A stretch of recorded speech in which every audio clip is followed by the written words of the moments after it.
So this is one of the standard ways in which the Buddha teaches the Dhamma, that what is impermanent gives rise to suffering, and what is impermanent, ever-changing, and a cause for suffering should not be taken as the self, and what is not self should be seen with correct wisdom. This is not mine, this I'm not, this is not myself. And then seeing clearly, learned disciple experiences revulsion for what is impermanent, and then from revulsion he becomes dispassionate and becomes liberated.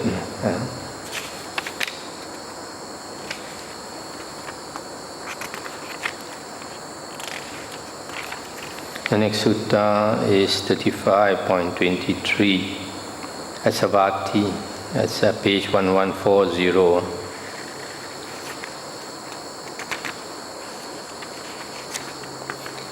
Monks, I will teach you the all. Listen to that. And what monks is the all? The eye and forms, ear and sounds, nose and odors, tongue and taste, body and tactile objects or touch, mind and mental phenomena or thoughts. This is called the all. If any one monk should speak thus, having rejected this all, I shall make known another all, that would be a mere empty boast on his part. If he were questioned, he would not be able to reply, and further he would meet with vexation. For what reason? Because monks, that would not be within his domain. That's the end of the sutta. So the Buddha says, the all is the eye and forms, ear and nose, tongue and odors.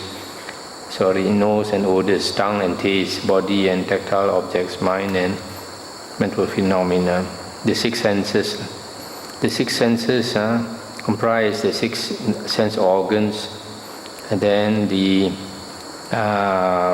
objects, the external objects like forms, sounds, smells, taste, touch, and thoughts. Now, with the consider each base, each sense base. If you have the eye and the forms, this is the condition for the eye consciousness to arise. And then the meeting of the tree is contact.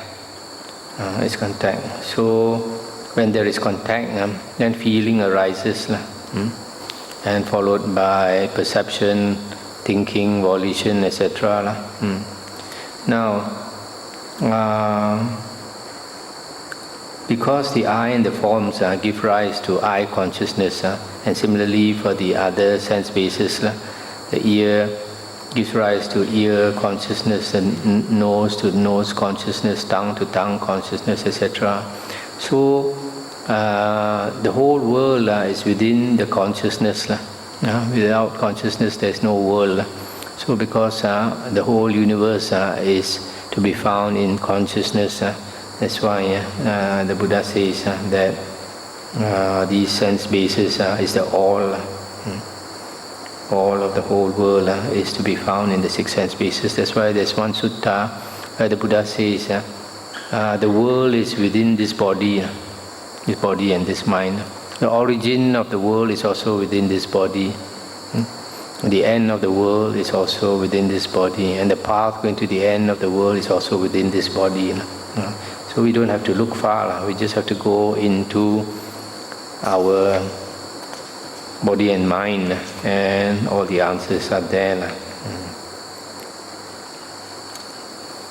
The next sutta is 35.28, Adita Pariyaya Sutta.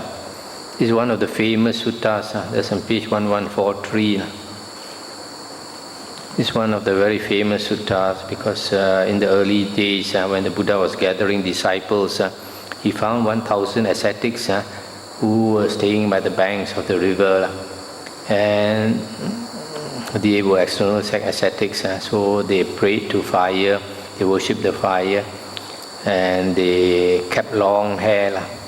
They were matted hair ascetics, and their name were Jatilas. They were called Jatilas. But I believe with good reason that they all practice jhana and had attained jhana. That's why the Buddha went to them. The Buddha generally, when he wants to gather disciples, he will look for those who had attained jhana, because those who have attained jhana are very easy to teach. Even the first person the Buddha wanted to teach was his former teacher who taught him jhana. And it is clear from the Vinaya books why he selected his teacher first to teach was because he thought his teacher has attained jhana. It would be very easy for him to understand the Dhamma.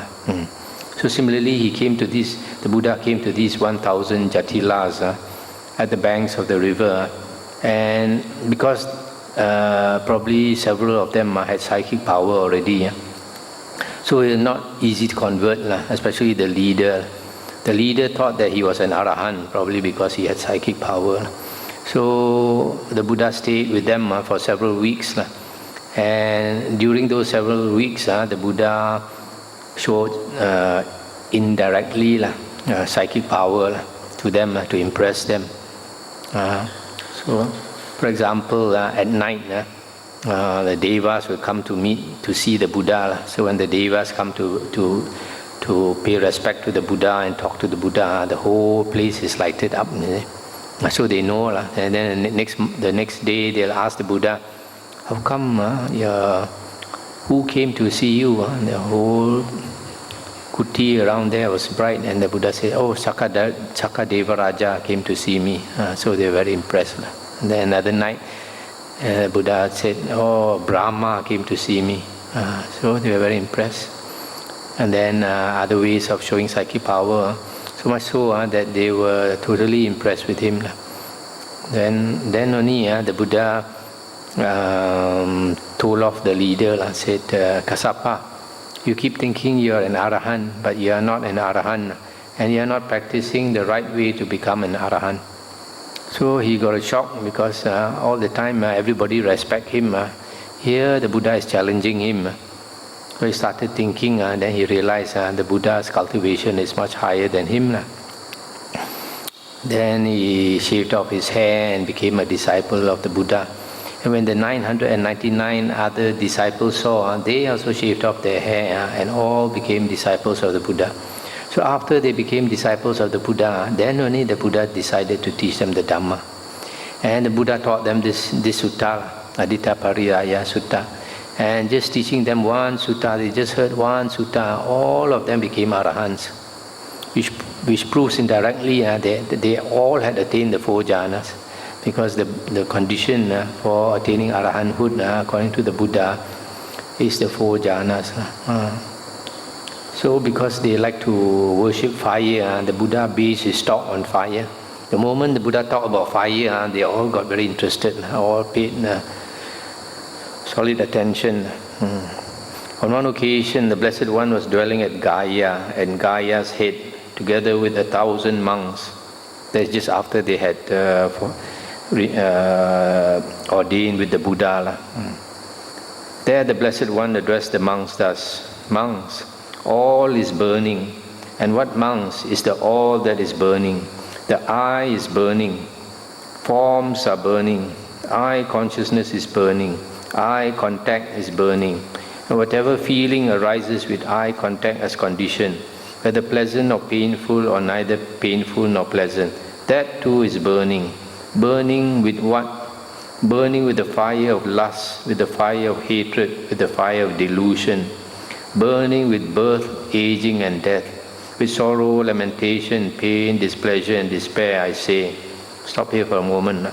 So here the Buddha is saying that the I, because we have the I, then we have the I consciousness, and then there is contact, and from contact feeling arises, and from feeling you have craving, so all this you have passion, so all this is a cause for greed, hatred and delusion, and because of greed, hatred and delusion you will have birth, aging and dying, and sorrow, lamentation, pain, displeasure and despair, all kinds of suffering.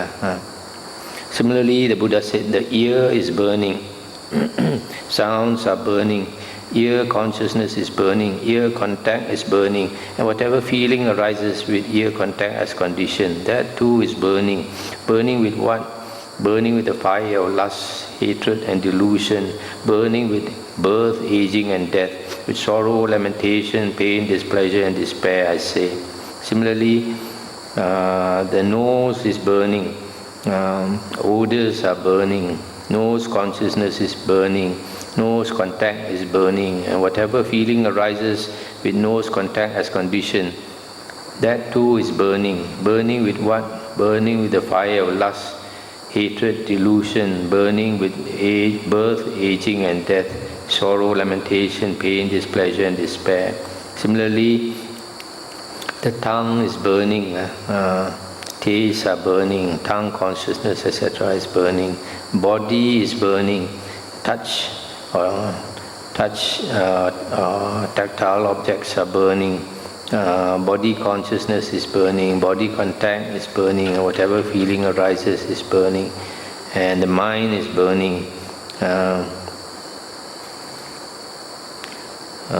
The mind is burning, thoughts are burning, mind consciousness is burning, mind contact is burning, and whatever feeling arises, that too is burning. Burning with the fire of lust, hatred and delusion, burning with birth, aging and death, with sorrow, lamentation, pain, displeasure and despair, I say. Seeing thus, monk, the learned noble disciple experiences revulsion towards the eye, towards forms, towards eye consciousness, towards eye contact, towards whatever feeling arises with eye contact as condition. Similarly, the learned noble disciple experiences revulsion towards the ear, towards sounds, towards ear consciousness, towards ear contact, etc. Similarly, experiences revulsion towards the nose, towards odors, towards nose consciousness, etc., towards tongue, towards taste, towards tongue consciousness, towards body, towards touch, towards body consciousness, etc., and similarly towards mind, towards thoughts, towards mind consciousness, etc. So experiencing revulsion, he becomes dispassionate. Through dispassion, his mind is liberated. When it is liberated, there comes the knowledge. It is liberated. He understands, destroyed his birth. The holy life has been lived. What had to be done has been done. There is no more for the state of being. This is what the Blessed One said. Elated, those monks delighted in the Blessed One's statement. And while this discourse was being spoken, the minds of the 1,000 monks were liberated from the asavas by non-clinging. Which means all 1,000 of them attain arahanthood. So you see, for a simple discourse like this, for a person to attain arahanthood, the mind must be so clear that every sentence that the Buddha says, they can absorb so clearly. The Buddha says that when we listen to the Dhamma, whether we can absorb or not depends on the condition of our mind. If a person has attained the 4 jhanas, like these monks, their mind is so clean of defilements, clean of the hindrances. So it's just like the Buddha says, I gave a simile, if you want to dye a piece of cloth, if you have a white, clean piece of cloth, you soak it in the dye, when you take out, it absorbs all the color. Just like a clean mind absorbs all the Dhamma. But if you have a dirty piece of cloth with colors already on it, with oil, with stain, dirty and all that, you go and soak it in the dye and you take out, it cannot absorb. Cannot absorb any color. So that's, for most people, our mind is dirty, dirty with all the defilements, with all the hindrances and all that. So that's why the importance of attaining focused mind, having samadhi, mind that is attained samadhi is rid of all the defilements, the hindrances. And the next sutta is 35.30. Monks, I will teach you the way that is appropriate for uprooting all conceivings. Listen to that and attend closely. I will speak.